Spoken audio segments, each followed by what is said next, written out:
El tema de hoy son las grasas en keto. Me dejaron algunas preguntas.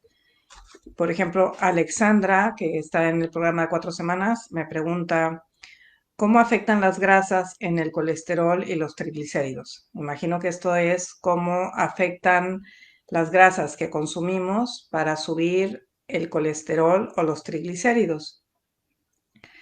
Es Vaya, el tema de los triglicéridos que se está volviendo bastante importante, de hecho es la razón principal por la que yo llegué a keto. Yo llegué a keto buscando algo desesperada para bajar unos triglicéridos de 600 que con ningún tipo de medicamento ni dieta había logrado bajar y cada vez subían más y yo pues consciente de que eso implicaba un riesgo cardiovascular importante, estaba asustada porque en vez de bajar, subían.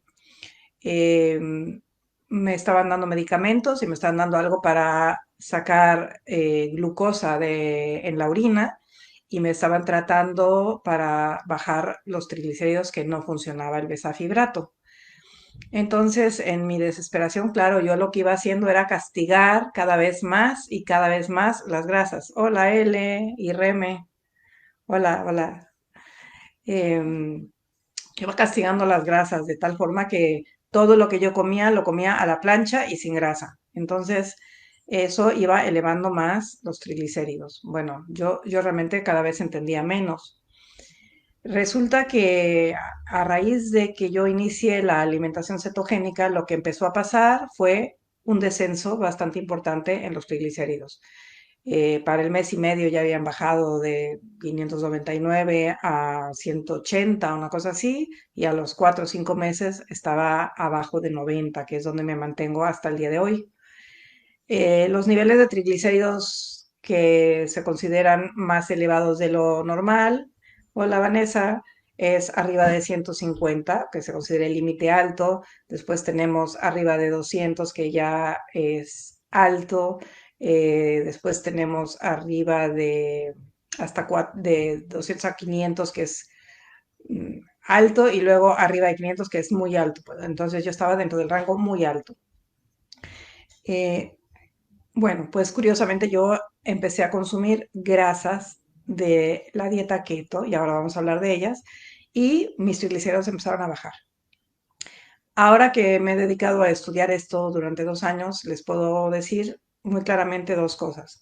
Cuando uno reduce la ingesta de carbohidratos drásticamente, los triglicéridos descienden. Es así.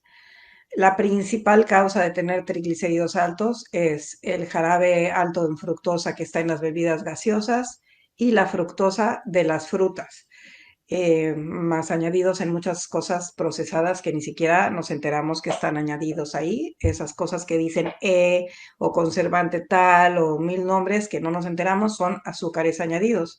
Cuando quitamos y eliminamos los alimentos procesados, curiosamente empezamos a reducir nuestros triglicéridos. Yo, en mi caso, no comía alimentos procesados y lo que sí hacía era tener castigadas las grasas. Cuando uno tiene castigadas las grasas, lo que hace es obligar al cuerpo a consumir los carbohidratos como fuente de energía, que era, claro, pues en mi caso, por ejemplo, mi metabolismo cada vez se bajaba más y más y más, porque como yo no comía mucho, pues lo poco que comía lo utilizaba de reserva, lo guardaba de grasa rápidamente, porque yo tenía castigada la grasa. Hola Ana, Argenis, ¿qué tal? Bueno, entonces va así. ¿Qué nos sube los triglicéridos? Los carbohidratos. Es así, no son las grasas, son los carbohidratos lo que nos sube los triglicéridos. Eh, que el tema del colesterol se ha vuelto muy interesante. Este no es un tema que vamos a tratar a fondo, sino más bien lo que vamos a hacer ahora es hablar de lo que consumimos de grasas en keto y cómo nos afecta eso a los niveles de colesterol y triglicéridos. Pero el tema del colesterol, que está muy, muy debatido últimamente y que se ha venido comprobando por mucho tiempo, que podría ser que fuese uno de los factores de riesgo en la enfermedad cardiovascular, más sin embargo, el HDL, que es el High Density Lipoprotein o lipoproteína de densidad alta, que es el colesterol bueno, entre comillas, resulta ser que en vez de hacernos daño, nos hace bien y nos protege coronariamente. Después, no se ha podido comprobar nunca que el colesterol esté directamente relacionado con el daño cardiovascular. ¿Qué pasa cuando nos miden el colesterol? Pues que no miden las partículas más densas y más grandes que están en el Low Density Lipoprotein o LDL, que es la parte del colesterol que es la más densa y la que es llamada mal colesterol, y hay unas ApoA y ApoB y una serie de cosas en esas partículas que no se miden, que son las que podrían tener que ver con un riesgo cardiovascular, pero a esas no nos dirigimos. Entonces, cuando nos dicen que tenemos que cuidar mucho el consumo del colesterol, nunca han podido probar que esto sea de esa forma. En la alimentación cetogénica hay ciertas personas tienen, que sí tienen una tendencia genética a tener una hipercolesterolemia, o sea, muy alto el colesterol en sangre, y que puede llegarse a disparar con el consumo, pero es una parte de la población tan pequeña que casi no hay. Son muy pocos los casos que llega a ver y que entonces ya el médico, sobre todo si es un médico que está a favor de la alimentación keto, pues ayuda a verificar. Si se quiere ver el efecto de las grasas en el cuerpo, no hay nada mejor que ver que el rango de HDL o buen colesterol esté en conjunto con los triglicéridos, dividiéndolo en 1.5 máximo. Entonces, lo que sí tiene que ver con riesgo cardiovascular son los triglicéridos. Hola Lau, sí que tiene que ver, nuestros triglicéridos sí nos afectan, los triglicéridos sí es muy importante manejarlos y por eso tenemos que reducir el consumo de carbohidratos. Eh, ¿Cuál es el tema de keto que nos dice que comamos grasa? No me voy a meter en todo el debate de si la grasa es saturada y no insaturada y poliinsaturada y cómo están divididas las grasas. Les voy a comentar brevemente tres cosas, nada más como para qué aceites y qué grasas son las que usamos, básicamente, y por qué. Las que se producen y se refinan a partir de las semillas tienen que pasar por un proceso de industrialización, de blanqueo, de presiones, calentamiento que las vuelven muy oxidantes. Cuando las comemos y las consumimos, esas grasas producen un estrés en el cuerpo y producen inflamación. Esa es la razón por la que se aconseja no tomar ese tipo de canola, de cártamo, de aceite de maíz, de todo eso que es elaborado a través de procesos de industrialización bastante, pues, asimismo elaborados, ¿no? Que nos van llevando a que consumimos algo que no es natural. Sin embargo, hay gente que dice que no se consuma grasas vegetales. No es así, porque el aceite de olivo y el aceite de coco, que son dos grasas magníficas, vienen de vegetales. Nada más que el aceite de oliva, por ejemplo, se saca en la primera prensión en frío, que no es lo mismo que calentarlo y procesarlo. Y hay que tomar en cuenta si los aceites modifican su estructura al calentarse. El de oliva, yo en lo personal y las gentes a las que yo sigo, no se recomienda elevarle la temperatura, por lo cual es excelente para aderezar cosas en frío. Y si se va a hacer un salteado rápido, se puede hacer con fuego lento, pero no se aconseja someterlo a temperaturas altas. El aceite de coco, sin embargo, sí aguanta, y el aceite de aguacate sí que aguantan esas temperaturas más altas. En realidad, hola Gris, en realidad sí que el proceso por el que se someten todos estos aceites vegetales a diferentes calentamientos y cosas es para evitar que se echen a perder con las temperaturas altas. Pero bueno, pues no son lo más aconsejable y sin embargo el doctor Westman, que para mí es como un héroe especial porque es una gente que da consejos muy prácticos a la gente en relación a hacer una alimentación cetogénica y que no tiene que ser una cosa con 20.000 condimentos, alimentos, suplementos y totalmente fuera del alcance de los demás. Dice que si hubiese necesidad de elevar las grasas a raíz de las propias grasas, estas que se comen comerciales, es menos grave todavía que consumir carbohidratos. O sea que si hay gente que no puede darse el lujo de pagar un aceite de oliva, de coco, de buenas calidades, es mejor seguir consumiendo esas grasas, aunque sean oxidantes, que una dieta alta en carbohidratos. Bueno, Entonces, yo el tema que quiero tocar, no quiero hacer un live muy largo porque después la gente no lo ve, es, hola Carla, ¿qué pasa con las grasas en keto? O sea, ¿qué está pasando que todo el mundo se está entrando en esta competencia gigante de que tengo que tener cuerpos cetónicos y tengo que medirme y pincharme y estar muy alto en nivel de cetonas para que yo sea un cetogénico perfecto? Y entonces eso quiere decir que yo soy un quemador de grasa, una máquina quemadora de grasa.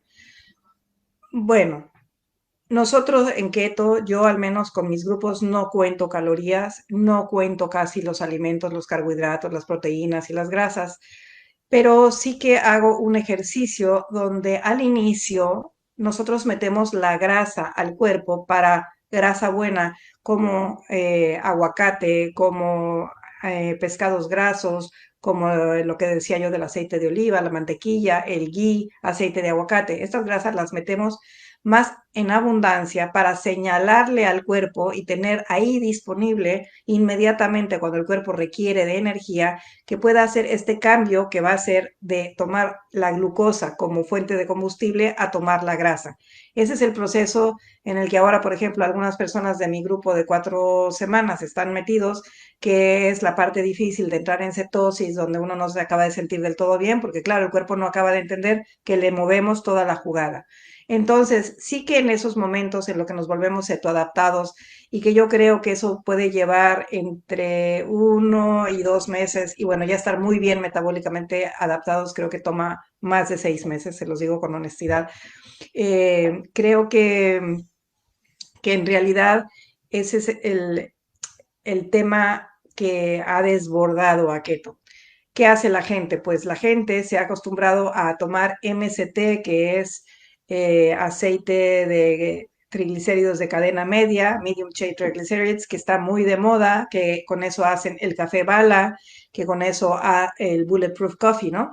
Y entonces con eso, pues si se mide una persona las cetonas, se toma eso y se las mide y hoy está altísimo en cetonas, qué barbaridad, soy cetogénico. Bueno, pues no es así, porque yo puedo tomarme muchas cetonas que me salgan muy altas y que yo no esté realmente quemando mi grasa. Entonces no sirve de gran cosa que yo las esté consumiendo.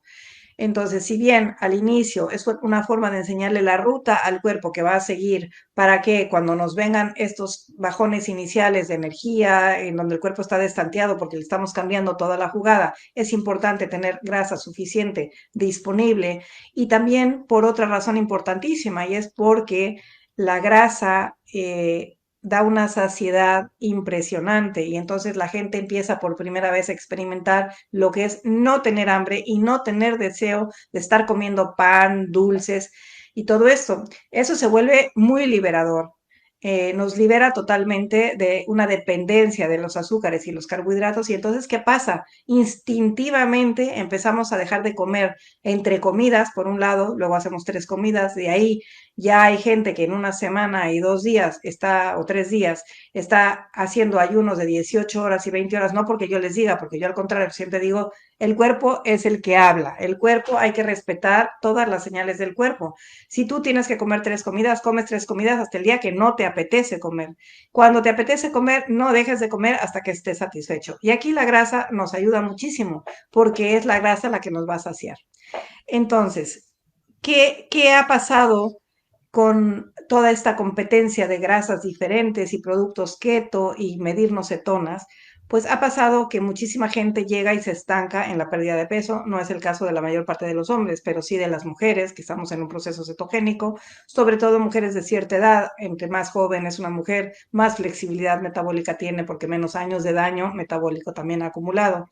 Entonces, ¿qué nos pasa cuando nos hemos acostumbrado a que la grasa es la que nos está saciando? Pues que no estamos accediendo a nuestra grasa personal para esa grasa ser la que utilicemos nosotros en el proceso cetogénico por la lipólisis y por la autofagia. Lipólisis es quemar grasa o deshacer grasa y autofagia es comernos nuestra propia grasa.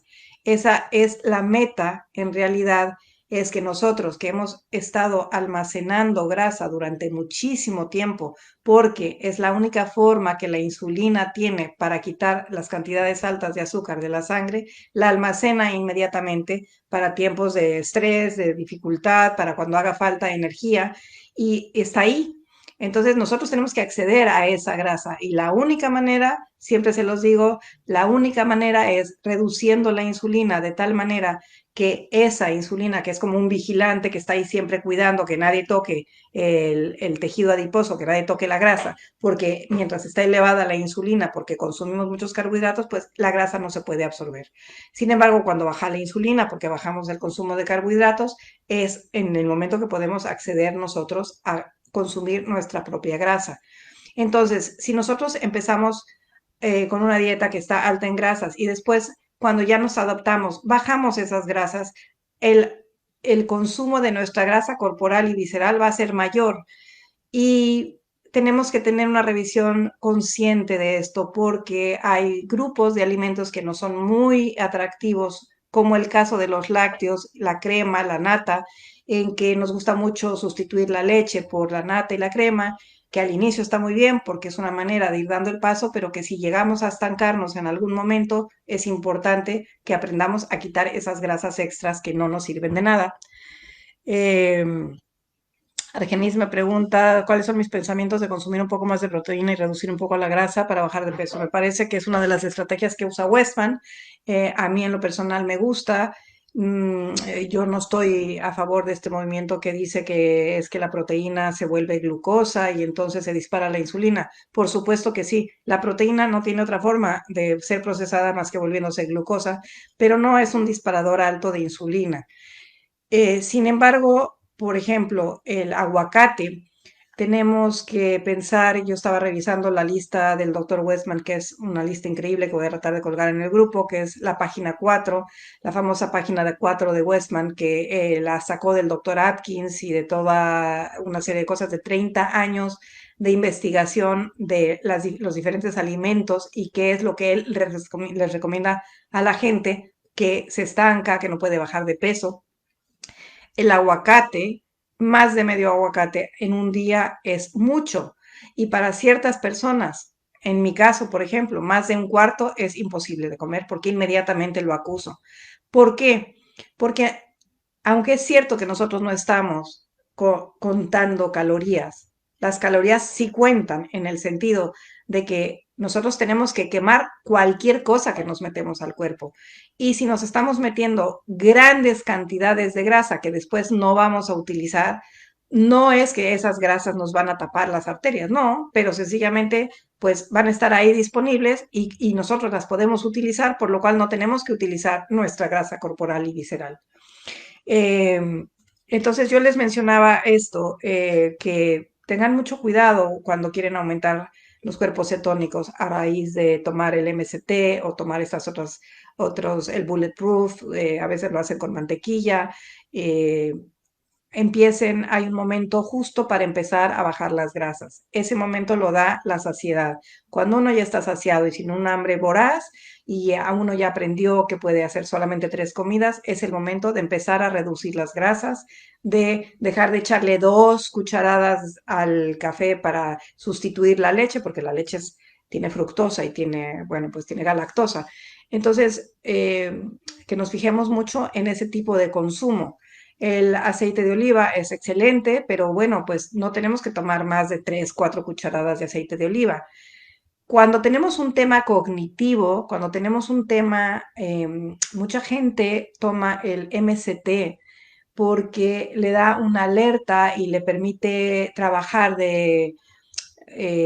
con un alto rendimiento cognitivo y es muy bueno y muy aconsejable. Por ejemplo, en Silicon Valley, pues hay muchísimas gentes que se dedican a la bolsa y a esto o carreras de un estrés altísimo de desvelarte y el rendimiento realmente utilizando grasa es muy superior al que nos da la glucosa. En el Alzheimer es una bendición consumir MCT. Muchísima gente mucha está reportando unos avances impresionantes con los pacientes de Alzheimer, de enfermedades autoinmunes, de Parkinson, sobre todo cosas que tienen que ver con cosas neurológicas, hasta temas psiquiátricos que se están regulando y estabilizando bastante gracias a que el consumo de grasas está elevado, los carbohidratos sobre todo están bajos, o sea, le debemos muchísimo más a bajar los carbohidratos que a subir la grasa, porque nosotros ya tenemos fuentes de grasa en el cuerpo suficientes. Y entonces estaría adecuado el uso del MCT en gentes que tienen un tema cognitivo que tratar, que tienen una memoria deficiente, que tienen una cosa de rendimiento intelectual que tienen que cuidar.